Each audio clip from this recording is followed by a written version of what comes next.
That right there is what remains of what little snow that we will get for the winter. Not only in the driveway, but a little bit on this side and some in my backyard here, but really this is all that remains. I know it's not a lot, 1 to 2, maybe 3 inches of snow here and there in Georgia, but we don't really get this that often, so we don't really know what to do other than run to the store and get a whole bunch of milk and bread and lock ourselves away in the house.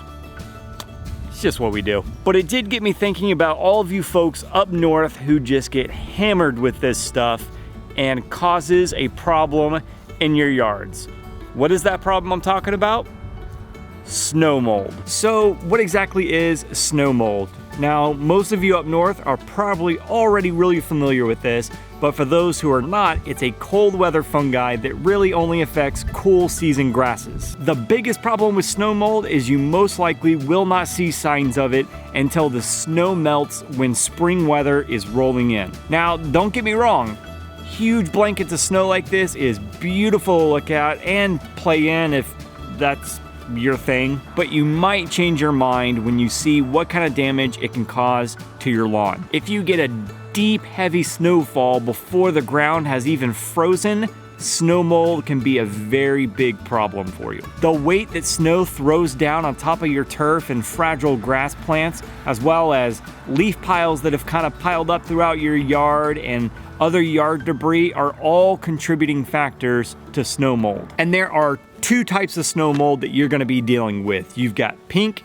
and gray snow mold. And like I mentioned before, signs of both pink and gray snow mold are really gonna be noticeable when spring air rolls through and melts all that snow away. And when the snow finally does start to melt, you'll start to notice these straw-like circular patches, either a few inches or several feet across, start to show up in and around your yard. If it's caused by a gray snow mold, those circular patches are gonna be grayish white kind of color. And if it's a pink snow mold, those circular patches are gonna be kind of pinkish white. And pink snow mold can be the more severe of the two because it can kill the crown and the root system of your grass. Gray snow mold really only affects the grass blades themselves.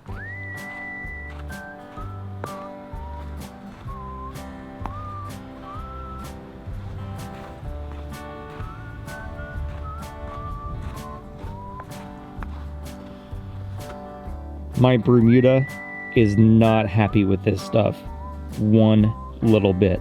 Now let's talk about how to get rid of snow mold in the yard. And really there's only one way to tackle this problem, and that's to prevent it in the first place. Once all the snow's melted and gone away for the spring, there's not really a fungicide that you can put down in your lawn to tackle the snow mold problem. But nonetheless, if you do have the problem in your lawn, all you gotta do is gently rake out those affected areas to loosen up that matted down grass. What that's gonna do is it's gonna allow for the lawn to dry out, and that unaffected grass, it'll give it room to grow. So instead of treating for it, let's talk about how you can prevent snow mold setting into the lawn in the first place. So first things first, if you have extra long grass, you want to mow it down before the first expected snowfall. Your last cut of the growing season, you want to make it about 1 to 1.5 inches shorter than normal, but just be careful, you don't want to scalp it down. Just cut it about 1 inch, 1.5 inches shorter than you normally would. And we've touched on this before in some of our fall lawn care videos.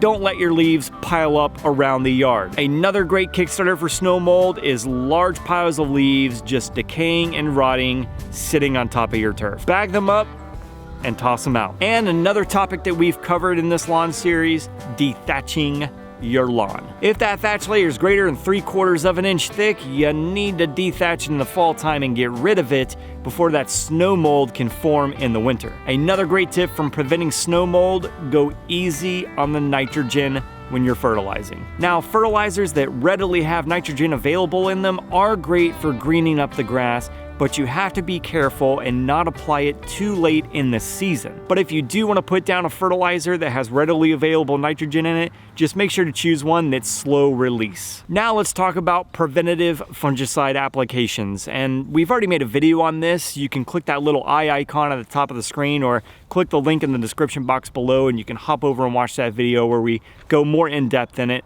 But let's touch on it in this video. Snow mold is really dependent upon winter weather, and if you've noticed it in the past and it's been an annual nuisance for you, if you put down a preventative application of fungicides in the fall, you reduce the risk come wintertime. So when you've done your last cut for the growing season, that's when you should put down your preventative application of fungicides, especially before the first expected snowfall. And lastly, just like your leaf piles, you don't want your snow to pile up. Under those large piles of snow, that's where snow mold is really gonna start to develop. So while you're shoveling your driveway and sidewalks with a huge old smile on your face from all the fun that you're having, remember not to pile it up too high. Big piles of snow like that take a while to melt, once again inviting some snow mold problems. Having done all of that, doing the best that you can to prevent it from setting into your yard, if you still get those dead, decaying patches, you might have to do a little bit of repair work to make it bounce back. If that's the case, if that's the problem you got on your hands, once the weather gets good enough, you might have to use some form of mulch, new grass seed, and fertilizer to get those areas to bounce back. But fear not, with a little bit of work, some patience and time, you can do it. So I hope you found that helpful. This was mainly for all you folks who live up north who really got to deal with this snow problem. If I left anything out of this video, if you have any other further questions, leave those in the comments section below. Email them over to our customer service staff or pick up the phone, give us a call. We would love to help you out. If you're not already, subscribe to the channel by clicking this button. You can click this playlist to see all the videos in the Do My Own Lawn Care series, and click this playlist to see all the other DIY and how-to tutorial videos we have here on our channel. And as always, thanks for watching.